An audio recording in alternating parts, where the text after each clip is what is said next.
भारत के सभी राज्यों की खबर SNS न्यूज चैनल पर, खबर जो आपको रखे सबसे आगे। नमस्कार, खबर SNS न्यूज चैनल में एक बार फिर से आपका स्वागत है।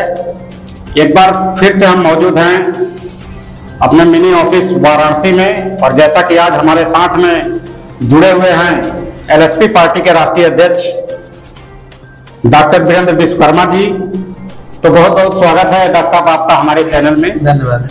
तो सबसे पहले शुरू करते हैं कि चूंकि लगातार देखा जाए तो आपकी पार्टी को 1 साल हुआ, आपने स्थापना दिवस मनाया जो है, और इस वाराणसी की धरती से एक बड़ा जनसैलाब उमड़ा आपकी जनसभा में। जी। और देखा जाए तो उत्तर प्रदेश ही नहीं, हमको लगता है अन्य राज्यों से भी लोग आपकी जनसभा में आए हुए थे।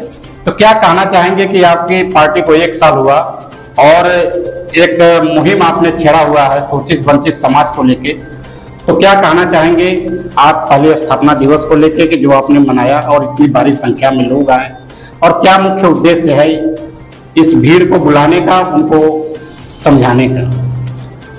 आशीष जी, आपका बहुत बहुत धन्यवाद। देखिए, पार्टी का जो स्थापना दिवस मनाया गया और लोगों ने जो साथ दिया जी। आशीष जी, आपको बता दें कि मैं लोकजन सोशलिस्ट पार्टी का एक कार्यकर्ता हूँ, और मैं कार्यकर्ता की तरह कार्य करता हूँ। मैं पिछड़े, शोषित, वंचित तबके के जो लोग हैं, जो कमजोर तबके के लोग हैं, जिनके हक अधिकार की लड़ाई लोग नहीं लड़ रहे हैं, जिनकी नहीं सुनी जा रही है, हमारे जो जिलाध्यक्ष हैं जिले में, हमारे जो पार्टी के पदाधिकारी हैं, उसकी लड़ाई को बखूबी लड़ रहे हैं, मजबूती से लड़ रहे हैं, जमीनी स्तर से, चाहे थाने पे हो, चाहे तहसील पे हो, चाहे कहीं न्याय की बात हो, वो मजबूती से लड़ रहे हैं। उनके लड़ाई में बिल्कुल संघर्ष कर रहे हैं अच्छे से।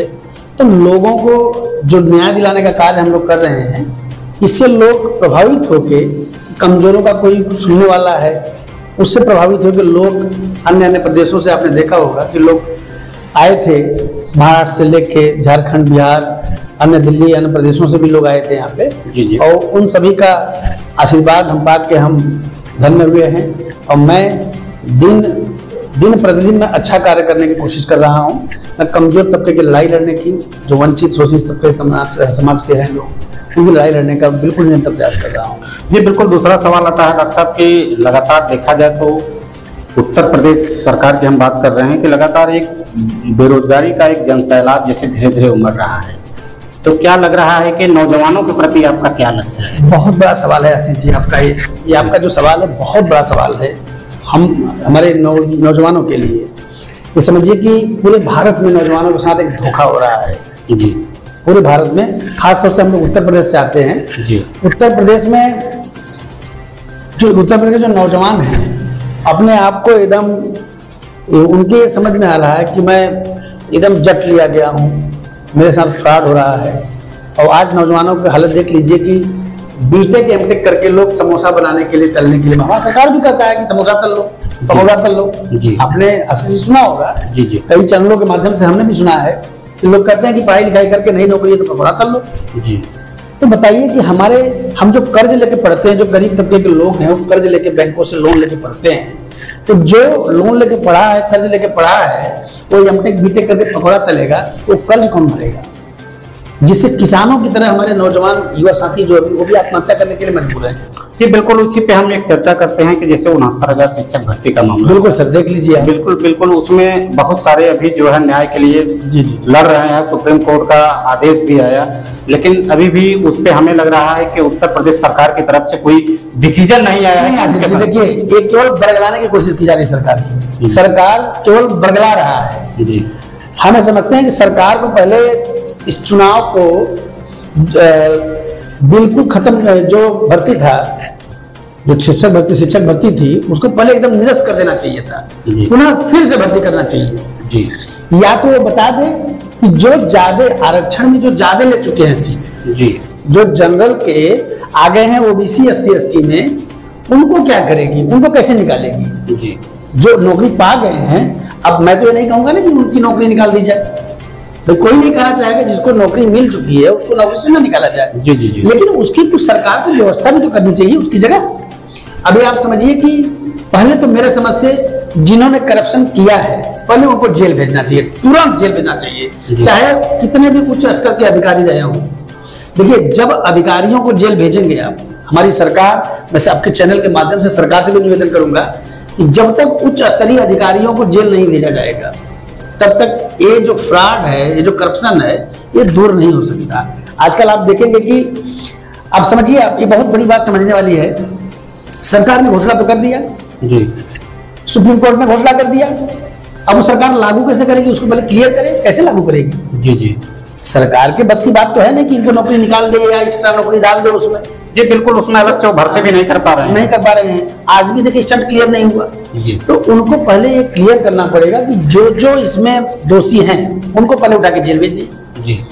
जब वो जेल जाएंगे तो निचले तबके के जो अधिकारी हैं वो सावधान हो जाएंगे, भी आप सावधान हो जाओ, सरकार गलत करेंगे तो हमको जेल भेज दिया जाएगा। लेकिन आप आज देख लीजिए, पुल गिर जाता है जहां लाखों लाखों लोग मर जाते हैं, जिनके घर उजड़ जाते हैं, जिनके बच्चे विवाह हो जा रहे हैं, बीवी विवाह हो जा रही है, बच्चे अनाथ हो जा रहे हैं।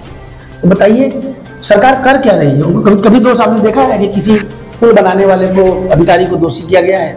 किसी को दोषी नहीं मिलता है। वो जो निचले स्तर के कर्मचारी हैं, थोड़ा देर चिल्लाया जाता है, उनको इधर उधर किया जाता है, फिर मामला दफा दफा कर दिया जाता है।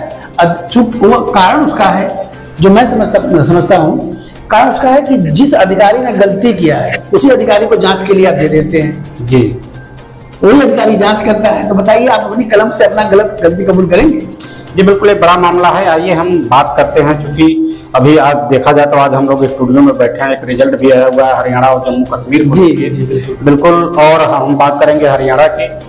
तो देखिए, हरियाणा में जैसे लग रहा था कि कांग्रेस वहां पे सरकार बनाने जा रही है, लेकिन जो एग्जिट पोल था जस्ट उसके विपरीत परिणाम आया हुआ है कि भारतीय जनता पार्टी एक बार फिर से वहां जो है सरकार बनाने जा रही है। वहीं पे कांग्रेस, आम आदमी पार्टी, जेजेपी, सारे लोग वहां पे, कांग्रेस तो दूसरे नंबर पे है, बाकी आम आदमी पार्टी और जेजेपी का कहीं अता पता नहीं है। तो क्या कहना चाहेंगे कि जो अलग अलग पार्टियां लड़ रही हैं उनको गठबंधन में मिलके भारतीय जनता पार्टी से मुकाबला करना चाहिए, कि ऐसे ही अगर लड़ते रहेंगे तो अन्य राज्यों में भी जो चुनाव होगा लगातार भारतीय जनता पार्टी वो अपने मुकाम को हासिल करती रहेगी? देखिए आशीष जी, पार्टी अपने स्तर पे है, पार्टी की बात मैं नहीं करना चाहूँगा। मैं ये करना चाहूँगा कि ये जो आपसी मतभेद है जी, पहले इसको दूर करना चाहिए। जैसे हम लोग हमेशा से आवाज़ उठाते हैं कि जिसकी जितनी संख्या बारी उसकी इतनी हिस्सेदारी।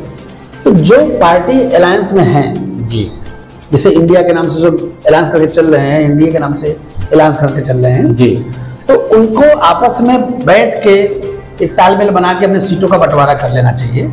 आपस में अगर मतभेद करेंगे, आपस में विवाद करेंगे, जनता भी देख रही है कि जब नेता आपस में संतुष्ट नहीं है तो जनता को आप कहाँ संतुष्ट करेंगे? जी बिल्कुल, उसी का खामियाजा है कि जो हरियाणा में जो आज जो स्थिति हुई है कि चूंकि इंडिया गठबंधन तो उन्होंने बनाया, लेकिन जब राज्य स्तर का चुनाव आता है तो वहां पर उनका गठबंधन फेल हो जाता है। उसका खामियाजा देखिए, जस्ट विपरीत परिणाम आया हुआ है। और हम बात करते हैं और जम्मू कश्मीर की। जम्मू कश्मीर में भी देखिए उसका एक ताजा उदाहरण है कि देखिए वहां पे नेशनल कॉन्फ्रेंस और कांग्रेस मिलकर चुनाव लड़ी, वहां पे उनकी सीटें जो सरकार बनाने जा रहे हैं, वहां पे जो है बीजेपी पीछे है। तो ये मतलब दोनों जगह, दोनों राज्यों में एक जस्ट विपरीत परिणाम है। जहां आप संयुक्त होकर लड़े वहां का परिणाम कुछ हो, और जहां बिखर के लड़ रहे हैं वहां का परिणाम कुछ हो। क्या कहना चाहेंगे इसमें? आशीष जी यही कहना है कि जो भी राष्ट्रीय स्तर के नेता हैं, इन सभी राष्ट्रीय स्तर के नेताओं को आपस में तालमेल मैनेज करके, सीटों का बंटवारा करके जी, और एक साथ एक विचारधारा से, एक मुद्दे के साथ सभी को चुनाव लड़ना होगा। क्योंकि जनता के बीच में हम जब जाएं तो हम जो कमजोर तबके के लोग हैं, गरीब तबके के लोग हैं, जो हमारे नौजवान युवा साथी हैं, जो हमारी मातृशक्तियाँ हैं, तो इन सभी के लिए कुछ ना कुछ फायदे की बात करनी पड़ेगी। इनके रोजगार की बात करनी पड़ेगी, इनके सुरक्षा की बात करनी पड़ेगी, शिक्षा की बात करनी पड़ेगी, उत्तम स्वास्थ्य की बात करनी पड़ेगी, चिकित्सा की बात करनी पड़ेगी। तो इन सब की बात हम लोगों को जनता के बीच में लेके जाना होगा। और जो राष्ट्रीय स्तर के नेता हैं, ये सब एकजुट होकर चुनाव एक मुद्दे के साथ लड़ेंगे। जब तक इनकी विचारधाराएं अलग अलग होगी, विजन अलग अलग होगा, तो आपस में लोग टकराते रहेंगे, न जनता को संतुष्ट कर पाएंगे, न चुनाव को जीत पाएंगे। बिल्कुल, हम बात करते हैं हरियाणा की, तो वहाँ पे जैसा आया रुझान वहाँ पे आ रहा है कि जनता जो दलित वोटर है जी। वो मोदी जी के साथ जुड़े हुए हैं, जिसका परिणाम उनको मिला है कि आज भी कहीं न कहीं जो दलित वोटर हैं वो भारतीय जनता पार्टी के साथ इस बार चले गए, ऐसा रुझान आया है।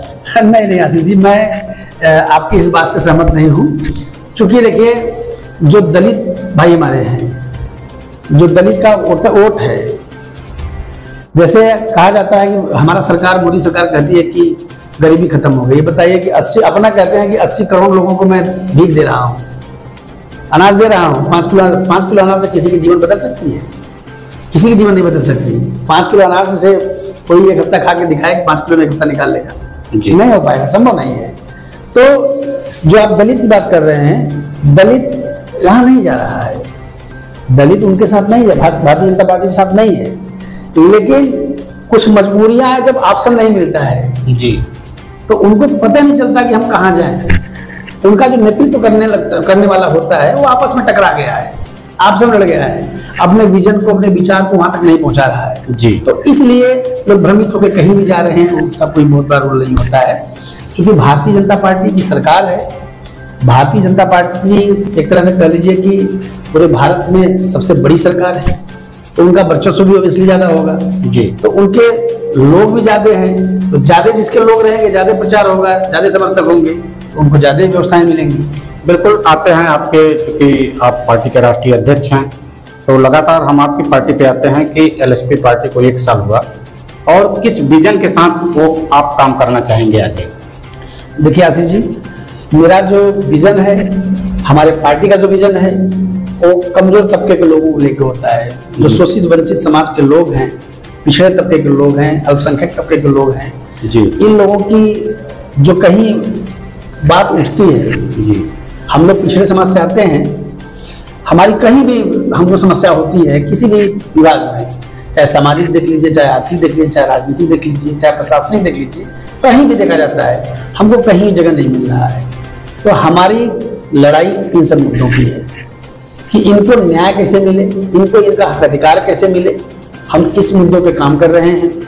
अभी आप देखिए, जैसे मैंने उस दिन कहा था क्रीमी लेयर को लेके, जो सीसेजी का भर्ती होता है कि भाई उच्च स्तरीय राष्ट्रीय स्तर से एक एग्जाम होना चाहिए जिसमें जजों की नियुक्ति जो है एग्जाम के माध्यम से होना चाहिए। ऐसा थोड़ी चलेगा कि जिसका बेटा जज, जो जज है उसका बेटा भी जज हो जाएगा या उसी का समाज जज हो जाएगा। आज उच्च स्तरीय प्रशासनिक अधिकारी देख लीजिए कौन कितना है, तो आरक्षण कहाँ है, संविधान कहाँ है, इस चीज को बड़ा हम लोग झेल रहे हैं। जी जी बिल्कुल। एक बात चल रही थी कि लगातार एक आवाज उठ रही थी, देखा कि हमने उत्तर प्रदेश के सदन में भी आवाज उठी जी कि जिसकी संख्या जितनी भारी उसकी उतनी हिस्सेदारी। बिल्कुल। इस तर्ज पे लोगों ने कहा कि एक, जैसे हम बिहार की बात करते हैं कि जातिगत जनगणना करानी जाए, तो क्या जातिगत जनगणना कराने के पक्ष में हैं आप? बिल्कुल पक्ष में है। ये समझिए कि जातिगत जनगणना जैसे ही सरकार कराएगी तो ये चीज क्लियर हो जाएगा कि कौन किसका हिस्सा खा रहा है जी, क्रीमी लेयर कहाँ है जी, जो हमारे आरक्षण है संख्या के आधार पर किसको कितना मिल रहा है जी। ये सारी चीजें क्लियर हो जाएगी। तो जनसंख्या जनगणना अति आवश्यक है, एक आम आदमी के लिए, हर समाज के लिए, सारे समाजों के लिए। ये नहीं कि किसी विशेष समाज का फायदा है उसमें, हर समाज का फायदा है, चाहे अगड़े हो, चाहे पिछड़े हो, चाहे दलित हो, चाहे अल्पसंख्यक हो, सबका फायदा है उसमें। तो उसकी एक जनसंख्या जनगणना कराई जाए, उसके आधार पे हर जगह शासन हो, प्रशासन हो, राजनीतिक हो, सामाजिक हो, हर मंच पे उसको आरक्षण के आधार पे उनको हिस्सेदारी सुनिश्चित की जाए। जी बिल्कुल। एक मतलब देखा जाए तो उनकी हिस्सेदारी सुनिश्चित हो जाएगी। जी जी बिल्कुल बिल्कुल। आइए अब हम चलते हैं अंतिम सवाल की तरफ कि लगातार आप संगठन को अपने उत्तर प्रदेश से लेकर अन्य राज्यों में भी बढ़ा रहे हैं, तो आप अपने पार्टी में जो जुड़े हुए कार्यकर्ता हैं उनके लिए क्या संदेश देना चाहेंगे, और जो आपकी पार्टी से जुड़े हुए लोग हैं उनको क्या कहना चाहेंगे? देखिए आशीष भाई, मैं पार्टी के जो पदाधिकारी हैं तो निरंतर आपने देखा कार्यक्रम में भी बहुत संघर्षशील थे जी। तो उन लोगों से मैं यही निवेदन करता हूं कि जो पार्टी का विजन है, जो पार्टी का मुद्दे हैं, उसको लेके जनता के बीच में जाए, लोगों के बीच में जाए, उनकी लड़ाई लड़े। क्योंकि लोक जन सोशलिस्ट पार्टी बिल्कुल संकल्पित है शोषित वंचित कमजोर तबकों की लड़ाई लड़ने के लिए। उनकी लड़ाई को लड़ते लड़ते संघर्ष करें, इसके लिए वो पार्टी बनाई गई है कि जो जहाँ किसी की सुनाई नहीं होती वहाँ हम लोग खड़े हो जाते हैं जी कि नहीं, इनकी सुननी चाहिए। तो जो कमजोर तबके के लोग हैं उनकी हम लोग, हमारे पार्टी के पदाधिकारी लड़ रहे हैं, और उनसे मैं निवेदन भी करूंगा कि और मजबूती से लड़ें। हर जिले में हमारे संगठन का विस्तार हो रहा है, लोग लड़ रहे हैं अच्छे से, और जनता जनार्दन है।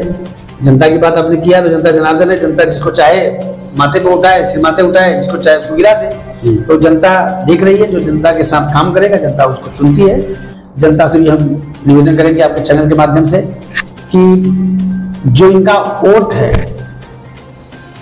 उसकी कोई कीमत नहीं होती है, और 5 साल में व्यक्ति को एक बार चुनने का अवसर मिलता है। जैसा कि आप जानते हैं कि पहले का राज बदलने के लिए लोग तोपे गोले तलवार चलाते थे, ठीक है, और लेकिन आज बाबा भीमराव अम्बेडकर साहब ने ऐसी ताकत दी है इस अंगूठे में कि एक बटन दबाइए और सरकार बदल जाएगी। जी जी। तो हम लोगों को ये समझना है, सोचना है कि कौन व्यक्ति जिसको हम विधायक बनाने जा रहे हैं, सांसद बनाने जा रहे हैं, वो हमारे पक्ष में कार्य करेगा।